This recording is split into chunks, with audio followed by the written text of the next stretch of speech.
I'm the author of the #1 bestseller, The Leader Who Had No Title. Internationally recognized and respected, he's sold over 10 million copies of his books. But he's also one of the most humblest and beautiful souls, Robin Sharma.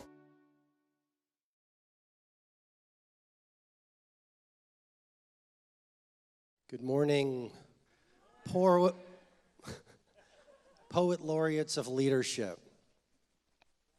Good morning, titans of epic performance. Good morning, icons of being committed to exponentially improving our world. I feel very blessed to be here, being from Toronto. It's great to be here. And you've got an amazing day ahead of you, and I feel very blessed and very privileged to be here with you at what I know is going to be a game-changing experience. How many of you want to learn how to be a better leader in the 60 or so minutes I have to be here with you today? Show of hands, fantastic. How many of you want to learn how to be better human beings in the short time I'm blessed to be here? Not everyone, I'll be back, okay? How many of you want to have fun in the time I'm here with you? Yeah. Have you ever been to one of those sessions where there's no sense of fun? Or how many of you have seen those people, they have no sense of fun? They've lost the sparkle in their eye. It's like an asleep person in the workstation next to you. How many people have seen people like that? Yeah. How many of you have someone like that sitting next to you right now? And so here's what I want you to do. Just put your hands on the arms of the person next to you and just go, hello, is there a sparkle in your eye? You are an archangel.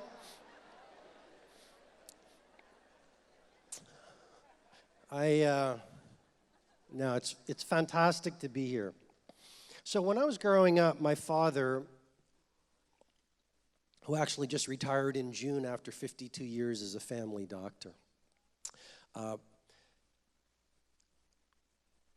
took a Sanskrit poem and he put it on the refrigerator door of our home, and he invited my brother and I to read it every morning before we went off to school.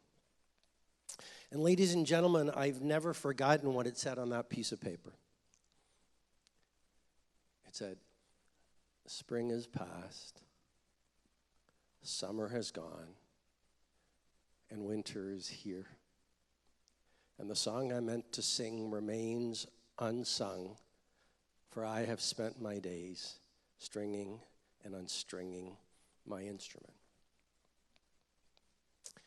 A number of years later, I went to my dad, always a great source of wisdom in my life, and I said, Dad, what did that poem mean? And he said, Robin, that was a poem written by a man whose heart was filled with regret over a life half lived. He was always getting ready to show leadership. He was always getting ready to live the potential that was invested in him. He was always getting ready to do legendary work. He was always getting ready to birth genius into the world. He was always getting ready to be an instrument of service to humanity. But he got busy being busy, so the great song that his life was meant to be died within him. You know, today's not an event or a show. I suggest with deep, humble respect of a Canadian, there's never been a time in the history of humanity where we need more people showing up as heroes. Go ahead, please.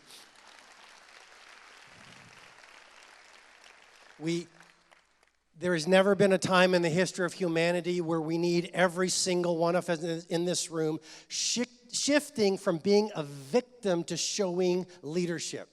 There has never been a time in the history of humanity where we need people who are modeling possibility. It has never been so important for you not only to do world-class work, to be exponentially productive. It has never been so important for you to be kind. Kind. I was very blessed to have a mentor when I started off as a litigation lawyer. And this mentor shaped me and he formed me, and he was a titan of ethics and excellence and humanity and humility. Because the humblest is the bravest. He was almost 90, and one of the things I did get right is in February I got on an airplane and I flew to Halifax and I spent 3 hours with him. And I didn't know that would turn out to be the last time I ever saw him. And we spent, 3 hours talking about leadership and what it means to be fully human. And he gave me these incredible life lessons. And when I left him, he did something he'd never done before, but he gave me a hug. And with tears in his eyes, he said, "Robin, I love you."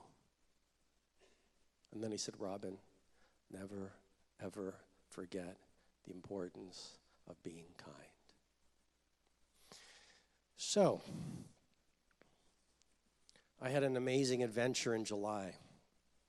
If I could have my screens up, please, that would be phenomenal. And I started off in Rome.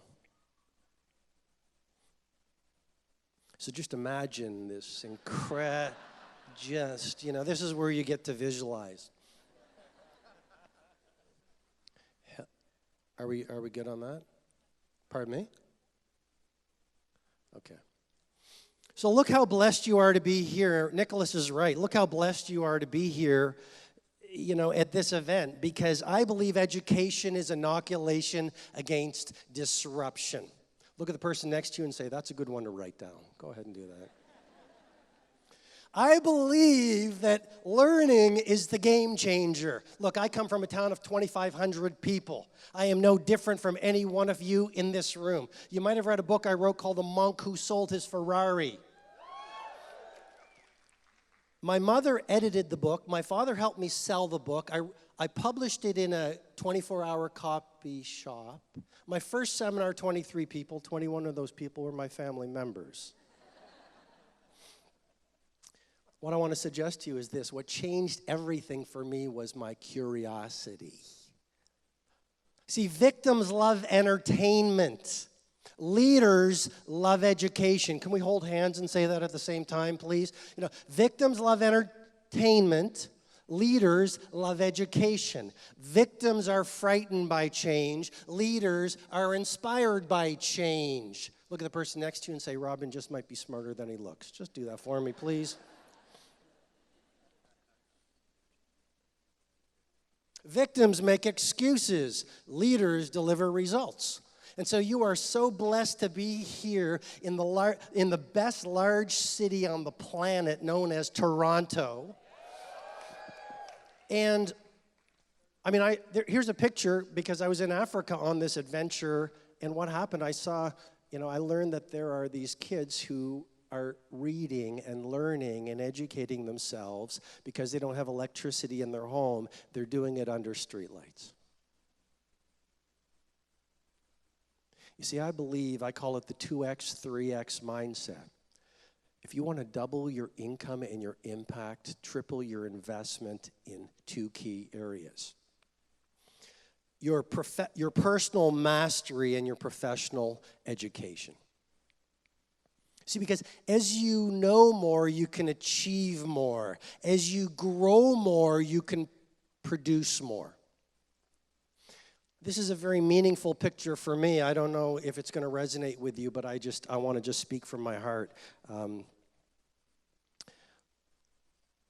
just have the monitors on the front up, Sherry, please. That's good. I was really blessed in July to be on Robben Island, and they allowed me to get inside Nelson Mandela's prison cell. You might have heard Nelson Mandela was incarcerated and tortured and humiliated and degraded for 27 years. He was actually on Robben Island for 18 years. And if you look at Nelson Mandela, almost every picture of Nelson Mandela, he's smiling. But he started smiling after he was released from prison, because it was the suffering and what he went through in those 27 years of confinement that made him who he is. Just something to share with you, but have you ever noticed the richest people, the greatest people, the most influential leaders, the best human beings have suffered the most? You see, suffering is bravery training. You can be a victim. You can get stuck in the past. You can say people are stealing my IP. You can say that employee stole from me. You can say that person was dishonest. You can give away your power to external circumstances, and the reality is, if you do that, you are not a leader, you are a victim. Nelson Mandela did not even have a bed to sleep on. He slept on a mat. Those were the two blankets that somehow kept him warm. The only other thing, there was a table he used to write on, and a basket that was like his toilet. And I was really blessed to have an ex-political prisoner give me the tour. And the prisoner said, I knew Nelson Mandela because I was with him for 8 years on Robben Island. And I said, what was he like? And the political prisoner said, oh, that man was a humble servant. Because to lead is to serve. To lead is to serve. To lead is to bring on ridiculous amounts of value to as many people as possible. You see, money, if your mind is focused on money, your acumen and your focus is oft the craft mastery and the service to humanity that will bring you money. You want to make $1 million, serve $1 million. You want to make $1 billion, serve $1 billion. First thing the ANC ex-prisoner said, Nelson Mandela was a humble servant. Second thing the ex-political prisoner said, he said, every time Nelson Mandela would see the rest of us, he would say, are you studying? Because he understood that education and learning and growth is the doorway into freedom. And number 3, he would say, and it's a great line to bring to your organizations or your startup, but he would say, each one teach one, because Nelson Mandela believed that the responsibility, key idea, the responsibility of a leader is to grow more leaders. Your job, if you are not developing the leadership capability of the people that populate your company, then you are not leading, you are following. You absolutely must make it your dominant obsession to develop and build and grow leaders at every level of your company. I'm no different from any one of you in this room, and just because I'm up here on this platform doesn't mean that I haven't experienced everything you might be going through. I've had great dreams, I've had great hopes, I've been knocked down, I've been attacked, I've dealt with adversity, I felt like giving up in my company and my mission.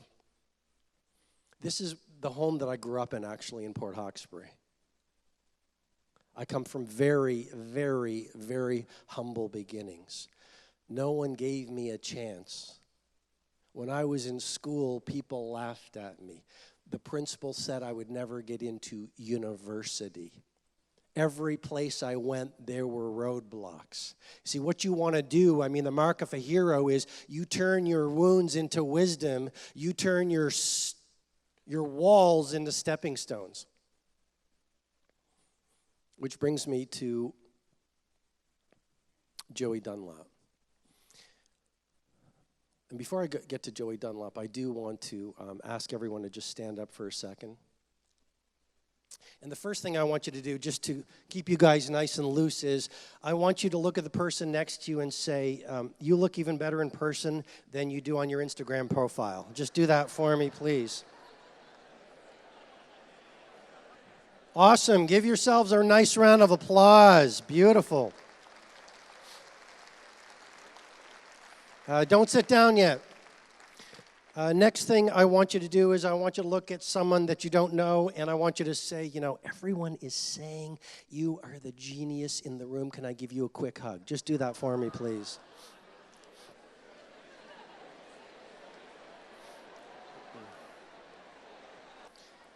And the final thing, Give yourself a round of applause for that. You guys are beautiful and awesome. Next thing I want you to do, just so we all get connected here, because we can, if we are united, go out there and change the world, you know? Margaret Mead said it beautifully, never doubt the fact that a small group of people can change the world. That's the only group that ever has. And I just want you to give yourself a standing ovation for being here at the Archangel Summit, because you could have been somewhere else. Go ahead, please.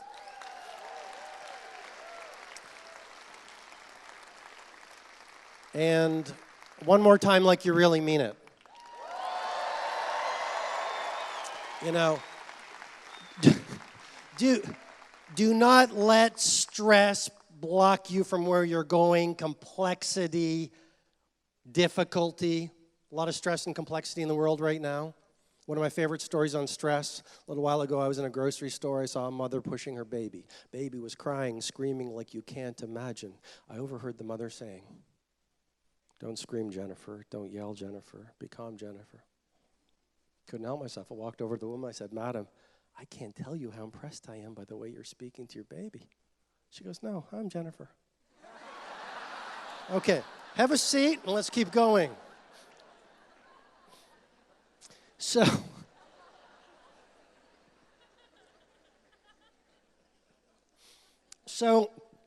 let's keep this leadership journey going, and I want to tell you a little. I was in Northern Ireland a little while ago, and everywhere I went, because I was talking about leadership, and everywhere I went, people were saying, "Have you heard about Joey Dunlop?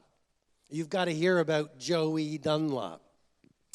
And so I did some research on Joey Dunlop because everyone was talking about Joey Dunlop. And I learned that Joey Dunlop was a 5-time world motorcycle racing champion. Joey Dunlop was a sports superstar. Joey Dunlop was a hero to the people of Northern Ireland. Here's the point. Leadership is about what you do when no one is watching. Anyone can be ethical when all eyes are on you. Anyone can work like Picasso painted or Messi played football when you have an audience. Anyone can go the extra mile when someone is stroking your ego. The true measure of your leadership, the true measure of you as a human being, the true measure of your character, the true measure of what you stand for is how big do you play when no one is watching? And when no one is watching, Joey Dunlop would take the trailers that would carry his motorcycles and he would fill them with food, and he would drive to Romania and feed hungry orphans with his own bare hands. And he didn't do it for the stroking and the ego fueling that so many of us. Leadership is not about what's in it for you. It's not about your ego. Truman said it well. You can get whatever. Big idea. I've been running companies for 20 years. This might seem like a platitude. Truman, you can have whatever you want so long as it doesn't matter who gets the credit. This is what I'm suggesting to you with deep love and respect. Your job is to give people a dream. Your job is to help people who have never caught a glimpse of how big they are inside go out there and do iconic things. Your job is to stand for possibility in a world where a lot of people are card-carrying members of the cult of mediocrity. Your job is to model mastery. Your job is to be punctual. Your job is to release victimhood from your life. And just because most people don't live like this and they spend their best hours watching dancing cats on video or bicycle tricks where they run off ramps or addicted to video games doesn't mean you shouldn't do it if you want to stand for leadership. Sadly, Joey Dunlop was killed when the motorcycle he was driving hit a tree under wet conditions in Tallinn, Estonia. But here's the larger point. If there's one thing you take from me, please take this. When Joey Dunlop died, 50,000 people showed up at his funeral. The entire community left what they were doing to sing testimony to the life that he had lived.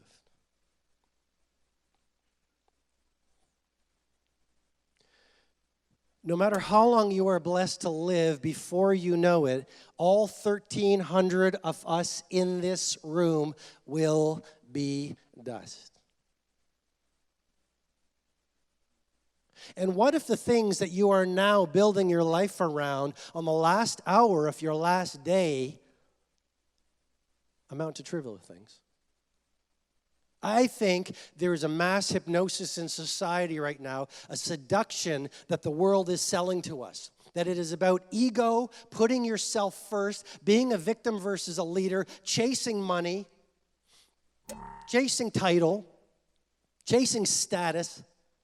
And I don't believe it's about any of those things. Nothing wrong with making money. The ideas I'm sharing with you and you will learn, they will help you scale your company, help you build great companies. I've helped people become billionaires. No problem. Got it. But that is not the game. I propose to you that when you get to the last hour of your last day, only two things are going to matter. And it's not whether you were wearing a cool watch. It's not whether you were driving a Ferrari or lived in Forest Hill or Rosedale or wherever you live from wherever you're from. With deep love and respect, I think life only comes down to two things. Number one, who did you have the bravery, courage, integrity, and audacity to become? In other words, were you good? Were you brave? Were you excellent? Did you have the audacity for authenticity? You know how rare it is to see a person comfortable in their own skin, speaking their own truth, living their own values? And that's what builds a great company, when people feel you. You're not wearing some kind of plastic social mask because deep inside is a tiny child who has never been loved and stroked. Am I making sense here? I'm just curious. Yeah? So number one, who did you become? And number two, how many people did you help? How many lives did you touch? How much value did you create?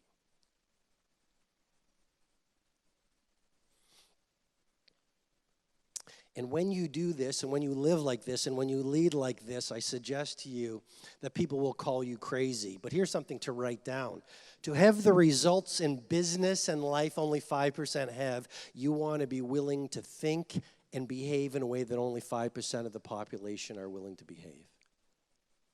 And when you break free of the cult of average and you leave victimhood and you start to show leadership, people will call you crazy. I love the Nietzsche quote. And those who were seen dancing were thought to be insane by those who could not hear the music. Isn't that beautiful? How about a round of applause for Nietzsche?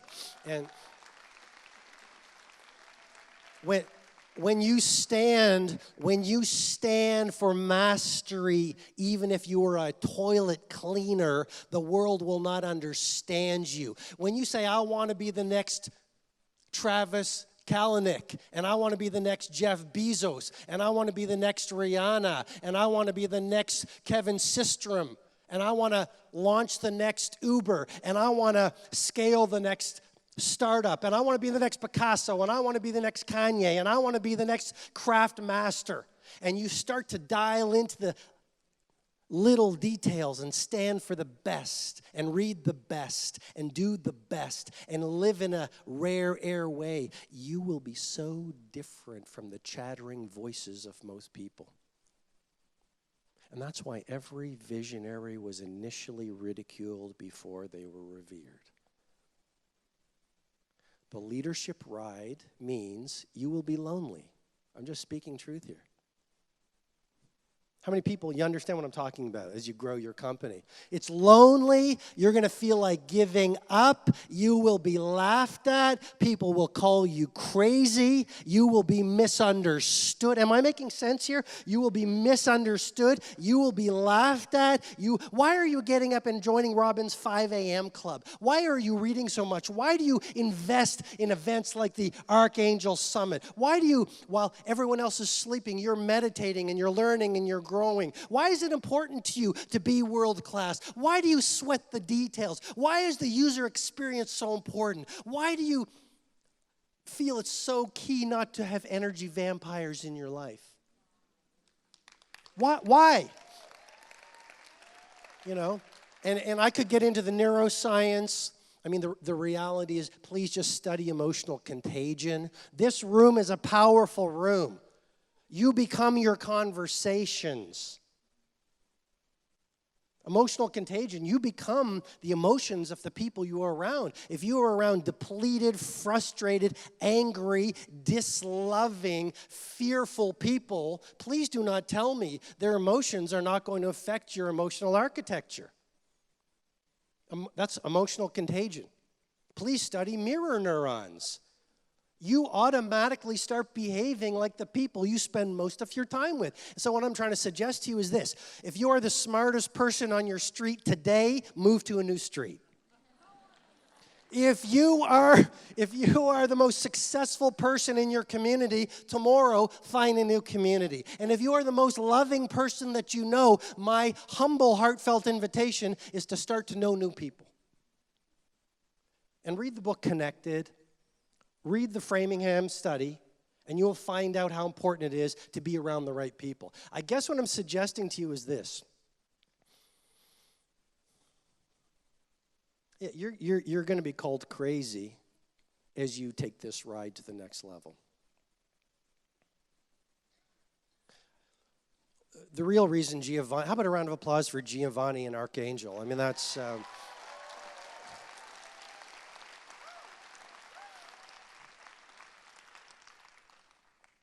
The real reason Giovanni wanted me to come here is to talk about leading without a title. And I can put it pretty simply, which is, we are now in Leadership 2.0. We are now experiencing the democratization of leadership. I mean, you can build a movement on a phone right now. What a world you are blessed to live in. You can have as many followers and viewers as a broadcast channel on a mobile device. I shot a 3-minute video on my phone on Robben Island that 1 million people on Facebook watched within 72 hours. I'm not saying I'm anything special. I'm not. I'm just sharing the opportunity with you right now. But you're not going to get there if you are thinking like a victim and giving away your power like most people on the planet today. You see, you can be a victim or you can be a leader. You just don't get to do both.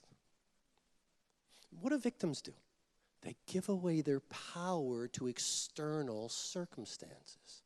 It's because of my mother, my father, my sister, my industry. It's because I was heartbroken. It's because of a divorce. It's because of an illness. It's because I'm poor. It's because I'm rich. It's because of my background. It's because of the way I look. It's because of the color of my skin. I'm not smart enough. I'm too smart. I took an Uber down here. I said, can you turn on the air conditioning? I'm really hot. I went for a run. Oh, I'd like to run. I don't have enough time. You see, beneath every, I wish I could spend a day with you, but beneath every excuse lives a fear. And if you practice reciting your excuses every day, you will get to world class at excuse recitation.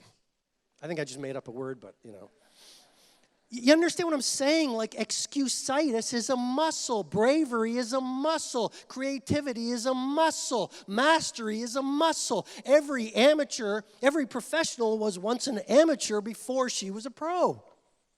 Every master was a beginner. Woman on the screen, great example of leading without a title. Why? Because she had every reason in the book to give away her power. Grew up in wretched poverty, absolute adversity, one difficulty after another difficulty by the time she passed away. Her name was Osceola McCarthy, and she washed other people's dirty laundry. Here's what she would do. She would take the coins that she would make every day washing other people's dirty laundry, and she would go down to her local bank, and she'd make these daily, seemingly insignificant contributions. Just like every single one of you 1,300 brave souls has an opportunity every single day to make these small, daily acts of excellence, optimization, creativity, and humanity. How do you build a great company? It's not by revolution, it's by evolution. How do you build a legendary life? It's about what you do every single day with utter consistency that over time creates mastery. Show of hands, does that make sense? Touch the person next to you and just give them a quick hug and goes, that definitely makes sense. Just do that for me, please.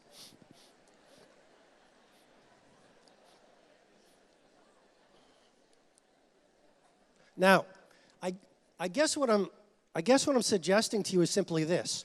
Small daily acts of improvement when done consistently over time lead to staggering results.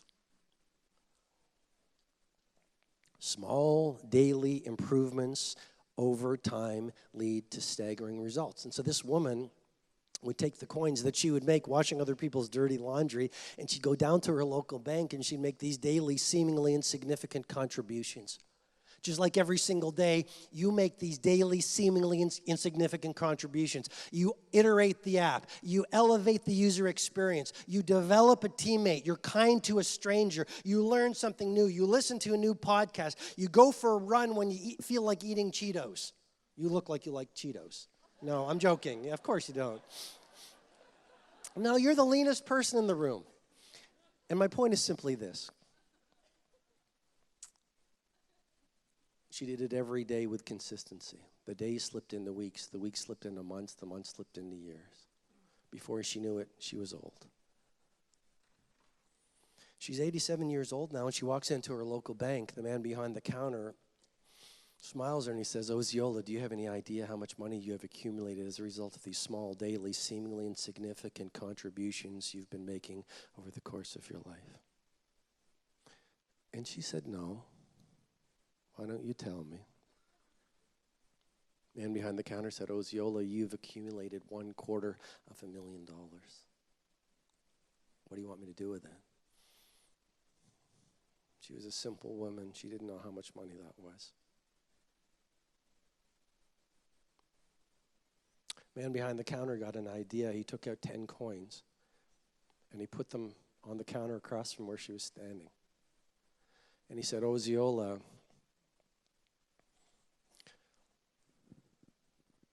these 10 coins represent your money. What do you want me to do with it? She pointed to the first coin, and she said, I want you to give that to the church. She pointed to the next 3 coins, and she said, I want you to give these to my nieces and my nephews and my cousins because I love them so much. And then a smile came to her face, and she said, as for the remaining coins, I have something very special in mind.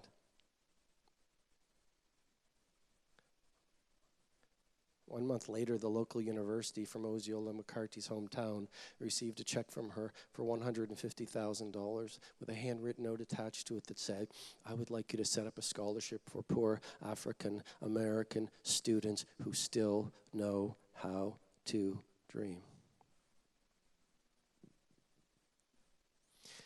And that act of humanity in a world that has forgotten, I believe, what it means to be human, what it means to be a leader, what it means to be a servant, what it means to be brave, what it means to be legendary, what it means to be loving.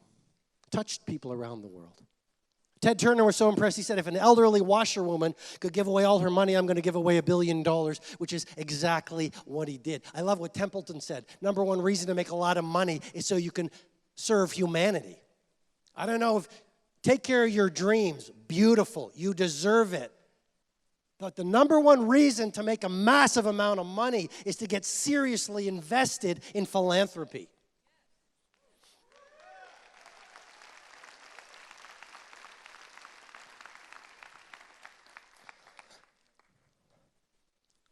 A reporter tracked down Osceola and said, that's amazing. You worked your whole life as a washerwoman now and you want to give away all your money. Well, what's your dream? And she said, well, I so dearly wish that before I die, I could see the first recipient of my scholarship.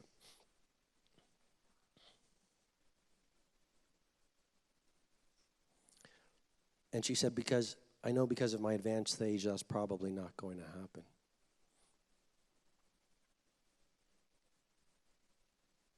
And yet a month before she died, the first recipient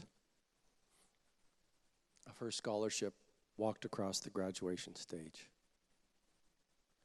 And after Osceola died, another reporter tracked her down and said, did you hear the news? Your benefactor has gone. Found the student and said, did you hear the news? Your benefactor has gone. Do you have any comment? And I've never forgotten what the student said. She said, heaven couldn't have gotten a better angel. She was a blessing, and she was a treasure, and she was an inspiration to the entire earth. That's leadership.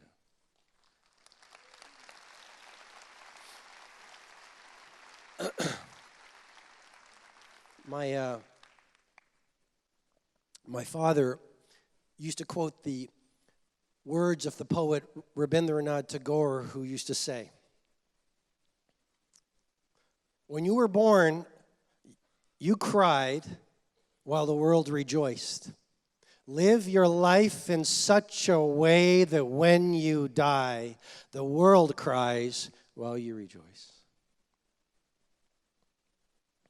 And just because most people don't think like this and they don't live like this and they're chasing the shiny toys that stroke the ego versus fuel the soul,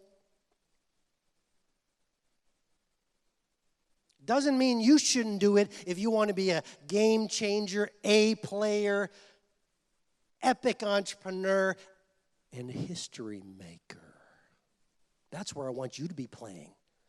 To live a life, build a business, serve humanity, own your craft, lead your industry, so you get to the last hour of your last day. And people said, what's your name, my friend? Charles. I feel a little bad because I made the Cheeto thing, so I'm going to use Charles. Charles lived a life that made history. Come on over here, Charles. Take a standing ovation. There you go. Yeah, there you go. There you go. Nice round of applause. There you go. Give it up. Give it up for Charles. Come on. There you go. Make some noise for Charles. Charles. There you go. You know, there are no extra people on the planet today. There's a beating heart in every single human being. Let's not forget that. That person at the grocery store, yeah, I'm from Toronto, Longo's or Loblaws, who is 16 years old and putting the shopping cart into the shopping cart shed. Anyone know what I'm talking about here? But you know, I pull my vehicle over and I slap a 20 in his hand and I say, you know, you are organizing shopping carts like Picasso painted. And he thinks I'm crazy, but he starts to cry. I was in Orlando late last week. I always give $20, leave it on the bed for the room cleaner. They do such important work. It's a good way to go through life, I think. So knock on my door. She goes, I hear you're leaving today. I said, yeah. She said, I'm from Venezuela. I have a very difficult life. I'm supporting my family here, and I just want to thank you for the money you left on the bed. It means so much to me. You are so blessed. Every single day, there are thousands of people out on the streets of where you're from. Are you leading or are you following? Are you inspiring or are you complaining? You can make excuses. You can change the world. You don't get to do both. And have fun along the way. One of my favorite overheads here, or slides. Here we go. Okay, we are looking for an aggressive, persistent salesperson, like, for example, the one who sold you that suit.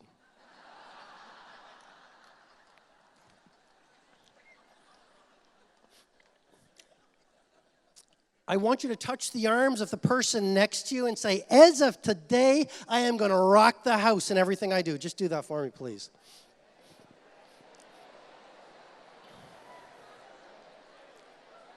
And give yourself a round of applause.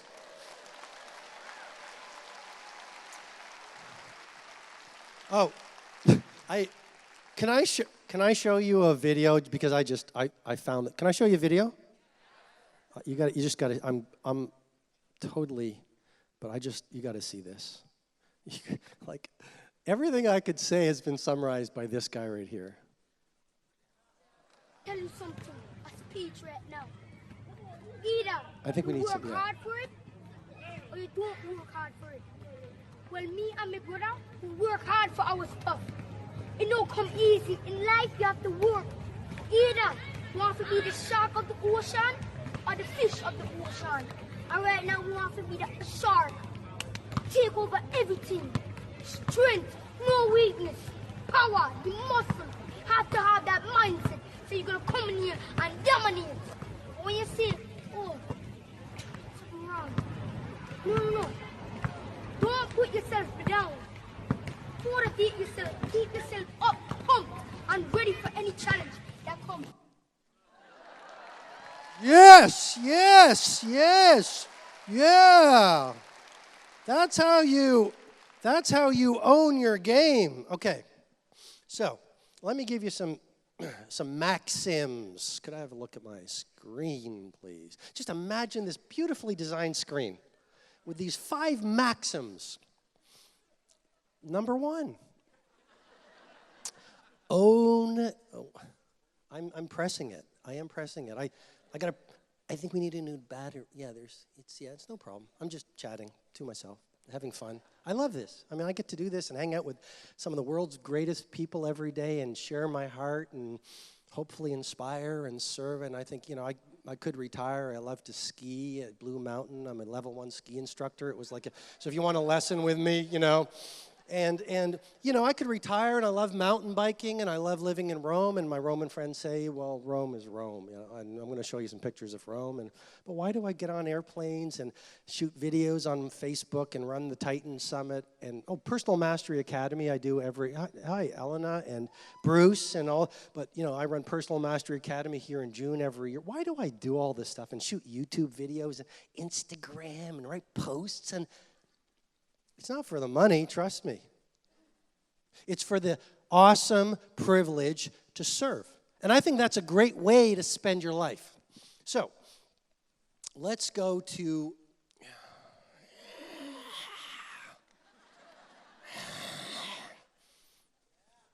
So, don't worry. I take full responsibility here. By the way, being a leader is not blaming, by the way. No, that's a key point. You can build a great company. You know what I'm trying to say. Okay, here's some key ideas that took me about 20 years to learn after working with a lot of the best companies in the world.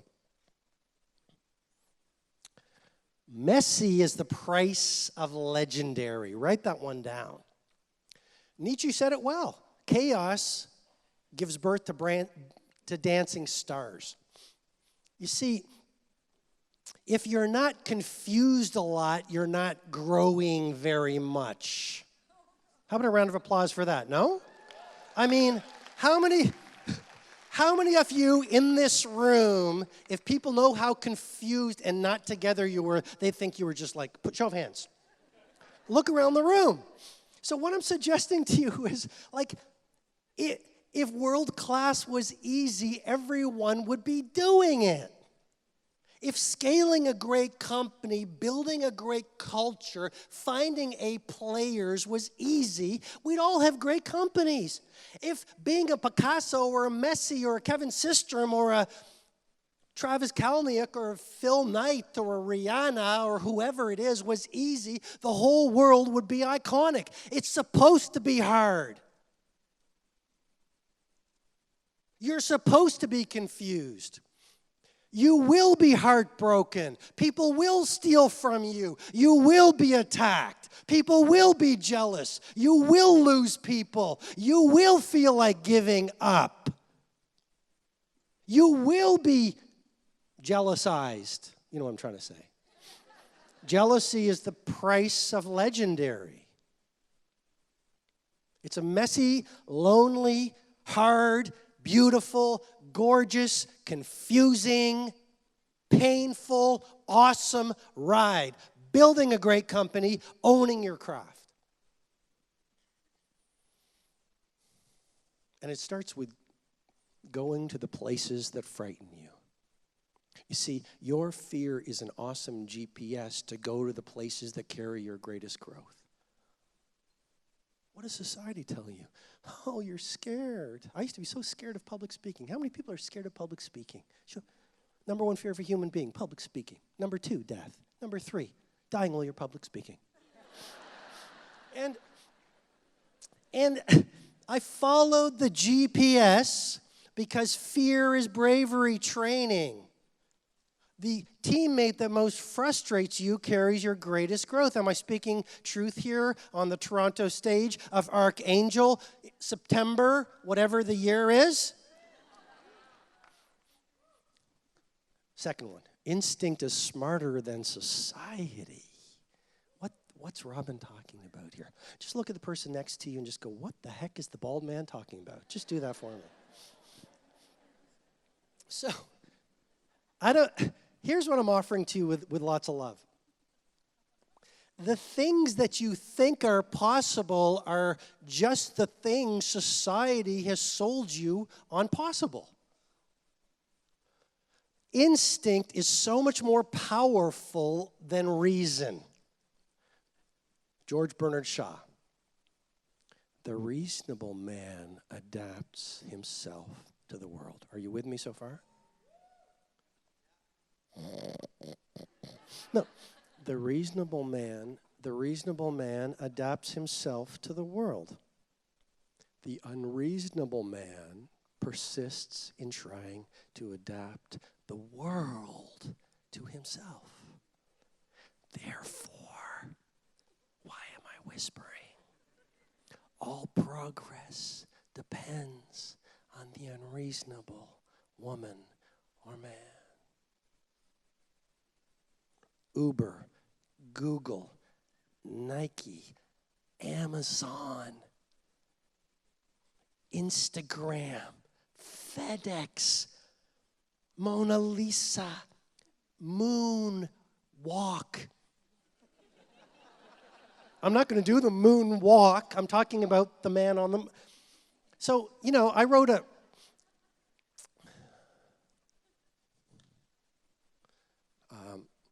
I just want to share with you, and no ego, but I wrote this book, and I thought it was going to go out there and change the world.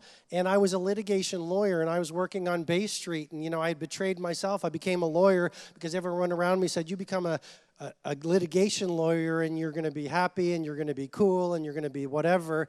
And here's what I've learned.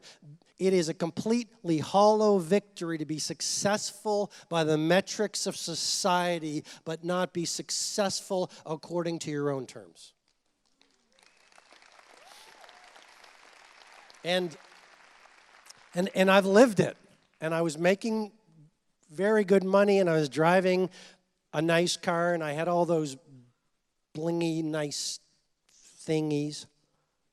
And every morning I would wake up and look at myself in the mirror, and I didn't like the person that was looking back to me. And this is leadership. You know, you can't love your team if you don't like yourself. You cannot bring on ridiculous value for as many people as possible if you don't really care about your customers and changing the world. Am I making sense here? You know, it begins within. It begins with society has sold us a bill of goods that the doorway to success opens outward. Get the Birkin bag. Go to the right places. Eat in the right restaurant. Drive. I have hung out with billionaires and money is all they have. I'm going to repeat that again. I'm not saying don't be a billionaire. Be a billionaire. Keep your 100 million. Give away 900 million. Is that worth my presentation here today? And all I'm suggesting to you is this. I've met a lot of billionaires who are the most insecure people you could ever meet. And I just want to share with you what I went through. I had this dream. I wrote this book. I thought it was going to change the world. I took it to my first editor. And this is the rejection letter. And it said, there are major problems with the monk who sold his Ferrari. Robin, there is no use mincing words. Broke my heart reading that. I'm sure my reaction to your work has disappointed you, but I hope my suggestions will be helpful. Good writing takes hard work. Unfortunately, good writing looks easy. It isn't. Why am I showing you this? Because how many of you have got your own metaphorical letters like that? And here's what I'm reminding you with deep love and respect. The world needs your poetry. The world wants to see your mastery. Do not let the chattering voices of the critics dim your passion to go up there and do something audacious, fantastic, and all those great things. And I continued. You know, I felt discouraged. I felt like giving up. Part of the creative battle is actually just not letting yourself give up on your vision and your ambition. I mean, the real war is the war you're going to face with yourself. How many of you come up with a great idea and you go home and you share it with your boyfriend, girlfriend, whoever it is, and they laugh at you and you forget that that is just their opinion? That is just their opinion. And most people, their mindsets and their heart sets are coming from scarcity and victimhood and lack. And are you going to let the chattering voices of the cynics around you keep you from changing the world? And one of the things I got right in my life is I didn't. And that book has sold millions of copies in close to 100 countries.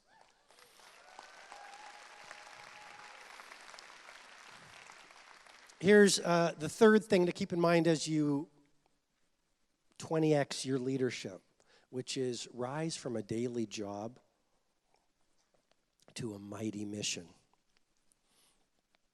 A job is only just a job if you choose to see it as a job. Your job is a chance for you to go to work every day and go to the edges of your capability and grow. Does that make sense? Your job every single day is the opportunity to push yourself to your limits. How do you grow your limits? You go to the edge of your limits so they expand. Your job every single day is to model possibility in a world that needs more humanity. Your job is an opportunity every single day to deliver value to other human beings. Your job is a chance and opportunity every day for you to change the world. You know, a number of years ago, I was in Johannesburg, and I happened to walk into the restroom at the Johannesburg restroom at the airport. And as I walked into the washroom, here's what I heard. Welcome to my office. And as I walked into the office of this janitor, I saw the floor was spotless. The urinals were flawless. The janitor had a sparkle in his eye. And I talked to him, and he said, I feel I'm an ambassador of South Africa. And every single person who comes into my office is my opportunity to show leadership. And you know what I did? I pulled out my flip cam, and by the way, when I went back to Johannesburg, I found him again. We tracked him down. This man is poor. This man works 12 plus hours every day. This man could be a victim. He could be mired in excuses. He could be giving away the opportunity for mastery, and yet he goes to work every day. When I saw him in July, I go, what advice do you have for my viewers? He goes, more fire. Bring on more fire. Every day at work, more fire, more fire. And I want to show you the video of the first time I saw him, because this is what a hero looks like.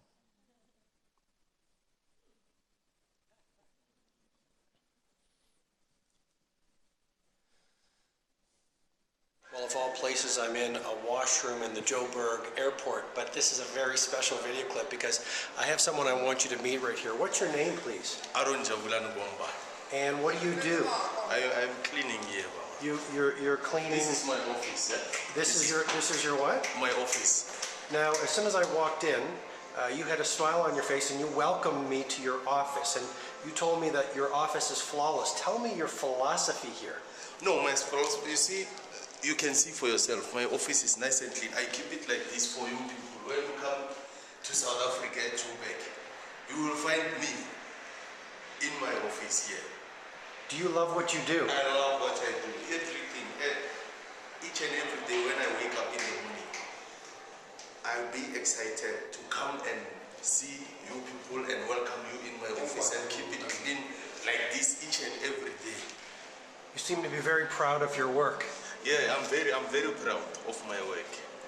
And you know, I teach a philosophy which is no matter what you do in work or in the world, you can make a difference and lead without a title. Do you think you can make a difference even if you don't have a title? Yeah, I do. I do think, I know it. I don't think I will. I know that I will make it. And what's the most important thing every day? The most important thing is the people I meet here. I meet hundreds of people each and every day in my office here. Some of them, they are like you. Some of them, they are nice. You know, some of them, they come here angry, but if they come and say, welcome to my office, and that guy will be stressless. He will laugh and laugh and laugh, take news with me, and he will talk about some stuff, and he will walk out here very happy and say, it's so nice to meet people like you in South Africa. So the guys, they come through immigration. Some of them, they know me. Even they write about me in the books. Wow. Yeah. If there was one piece of advice, what would you have for people watching this video? Well, for people watching this video, I'm saying to them, you guys, you must be proud of what you do. No matter what you do, if you are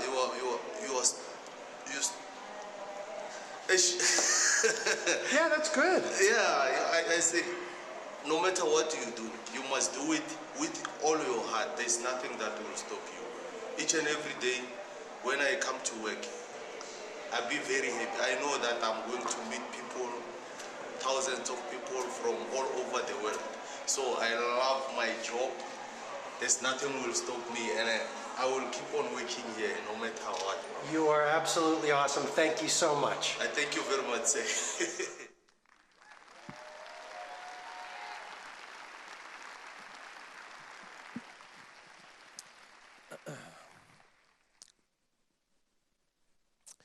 Let's have a look at the next screen, please. Picasso said it beautifully. My mother said to me, if you are a soldier, you will become a general. If you are a monk, you will become the Pope. Instead, I was a painter and became Picasso.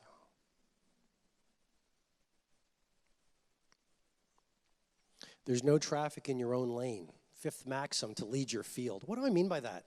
Stay in your own lane. It's really easy to check out what other people are doing on the social media. Anyone know what I'm talking about? A lot of it is hype. Do not give away your power by the illusion of what it looks like other people are doing. Play the long game. Stay in your own lane. Stick to your ambition. Stick to your mighty mission. Protect your mindset, your heart set, your focus, and your energy. Do deep work craft.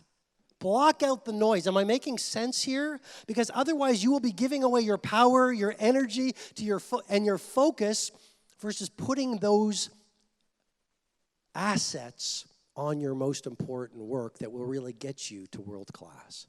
When I was 21, my mentor said it to me beautifully. Robin, run your own race. Jack Welch of General Electric said it well. Don't lose yourself on the way to the top. Warren Buffett said it beautifully. There will never be a better you than you. Oscar Wilde said it gorgeously. Be yourself. Everyone else is taken. Get a really clear sense of where you're going. 90-day, 180-day, 1 year, 3 year, 5 year, 10 year. And if you want to be a great company, 100 years, so your brand endures after you're no longer here. And then stick to your knitting. This is where the discipline comes in. I can tell you if you're going to Iconic, not by your to-do list, but by your stop doing list. What makes a great company is not what you say yes to, it's what you have the bravery, discipline, and acumen to say no to. Every single day you get a once-in-a-lifetime opportunity. That doesn't mean you should do the once-in-a-lifetime opportunity if it's not getting you to where your strategy is taking you. Does that make sense? Say, Rob, put your hand on your heart and say, man, you're speaking truth today. And look to the person next to you and say, I don't know you, but I love you. Just do that for me, please.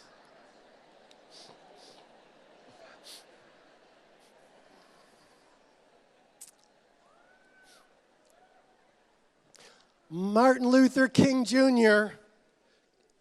We're getting to the short roads now. Give yourself a round of applause. One more time like you really mean it. We're in the six. We're in the six. Maple Leafs and Raptors and Leafs and all these great things about this fantastic city. And trust me, you've got a legendary day ahead of you. Martin Luther King Jr. said, if a man is called to be a street sweeper, he should sweep the streets even as Michelangelo painted or Beethoven composed music or Shakespeare wrote poetry. I mean, meditate and journal and reflect on that for the next year. And if you really get that, not as an intellectual idea, but a felt, known core belief, you'll run through walls. He wasn't, but I mean, just to take a little side note, study Martin Luther King Jr., humble servant. Study the great ones, humble servant. Study the craft masters, humble servant. Study Mandela. Did the interior excavation required to give the rest of his life over to a cause larger than himself? That's how you get through struggle, heartbreak, self-doubt. See, leaders take the rocks that critics throw at them and construct monuments that inspire humanity. And please don't say, Robin, that doesn't apply to me. I'm 22 years old in a little startup in Liberty Village. It applies exactly to you. I met someone who knew Nelson Mandela very well. Being in Nelson Mandela's prison cell, I think, transformed the rest of my life. Yeah, just being in there and seeing how they would dig up in the garden or the courtyard, they would hide his autobiography, and how when he would take a shower,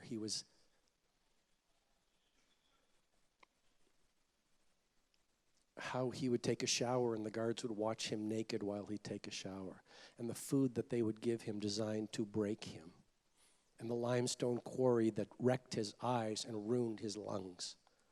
And yet he comes out, and every single picture of Nelson Mandela after he was released, he wasn't released from Robben Island, it was Dreckenstock prison in Stellenbosch. Every single picture, he is smiling.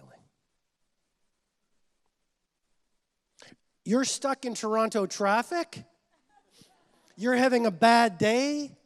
You lose a teammate. You lose a big account, someone rips off your IP. Don't tell me, and I speak to myself on this, don't tell me you're having a hard day, month, decade life.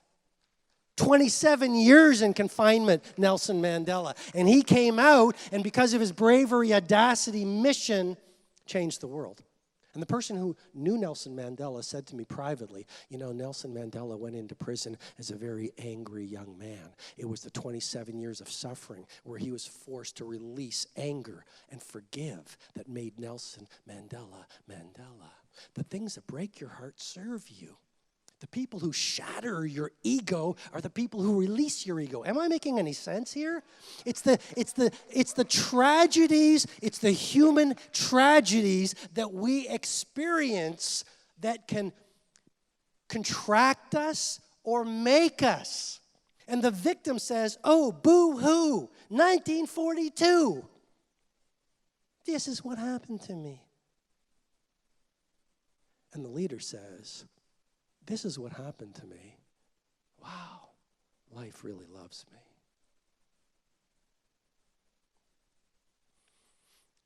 Lady Gaga, I had a boyfriend who told me I'd never succeed, never be nominated for a Grammy, never have a hit song, and that he hoped I'd fail. I said to him, someday when we're no longer together, you won't be able to order a cup of coffee at the deli without hearing or seeing me. Give it up for Lady Gaga.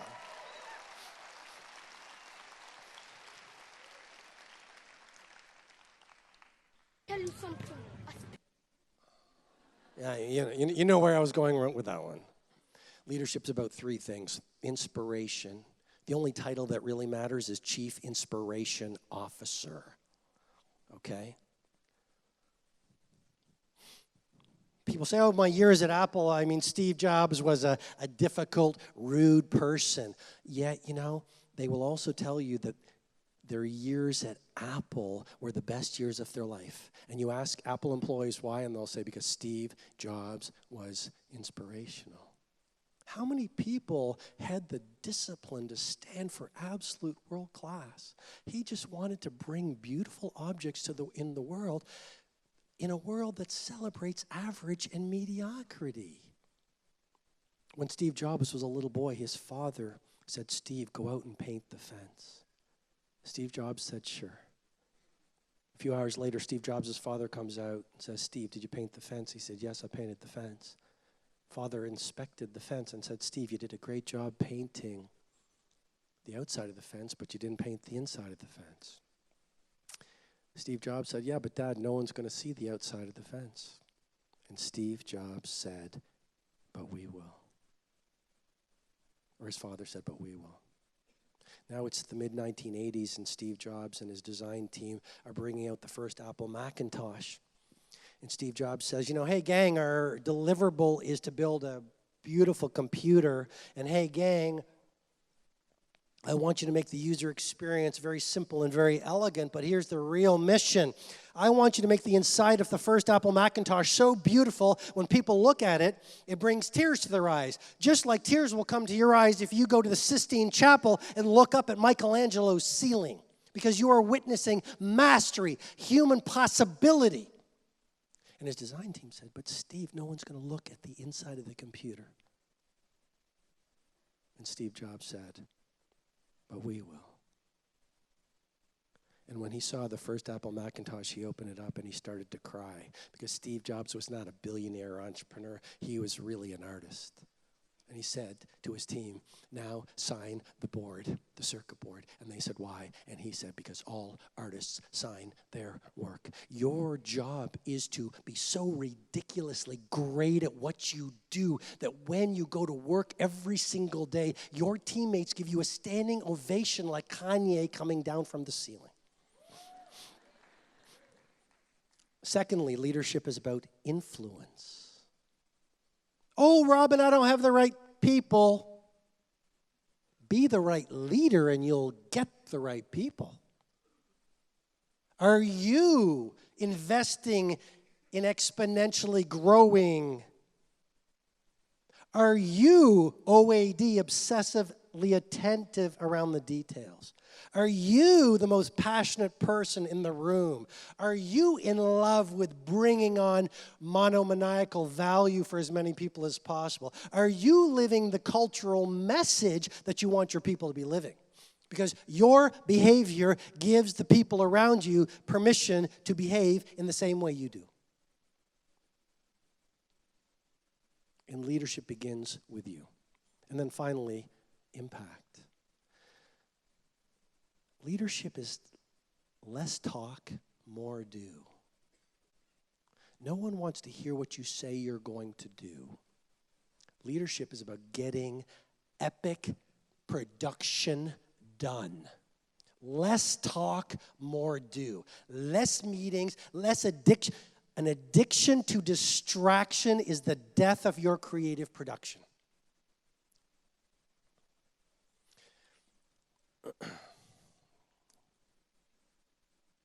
Let me finish up with a few final pieces. You know, Canada, we have something interesting happened on August 20th here in Canada. We have everyone know the Tragically Hip, right? And last, iconic Canadian rock band, and last December, Gord Downie, who I believe is one of the greatest frontmen in rock history and truly a poet and a man of great authenticity. He was walking on the streets of Kingston, which is about, as you know, 2.5, 3 hours away from here, and he collapsed from a seizure. And most of us know this, but in May, the Tragically Hip announced a final 10-city tour. And he experienced 30 rounds of chemotherapy, and yet I was in the room in Kingston at the final show. And he rocked the house, talking about owning your game, and he brought it on, because it's not how you begin, it's how you end a tour. And people who actually understood he was suffering or is suffering from terminal brain cancer said, we don't know how he developed a superhuman ability to do what he did on that tour. And I'm just sharing with you simply this. 11 million Canadians watched that final show. The Prime Minister was in the room. And he not only modeled mastery, but he showed leadership. He showed grit. He showed character. He showed love. And you know what? He stood for a cause larger than himself, because he used that incredible platform that he has been blessed with to talk about Aboriginal rights. His last concert on the tour, and he used it to be an instrument of service. And so I want to leave you with basically this.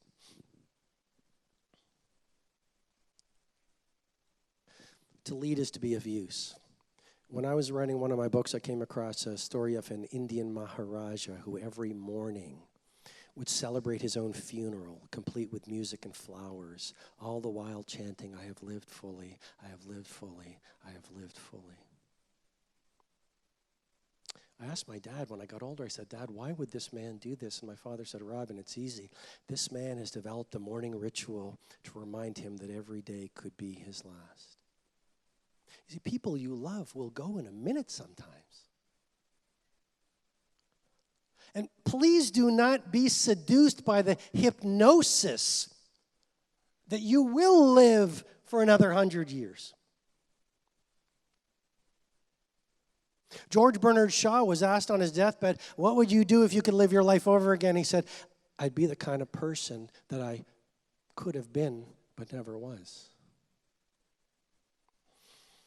And the Chinese say the best time to plant a tree was 20 years ago. The second best time is today.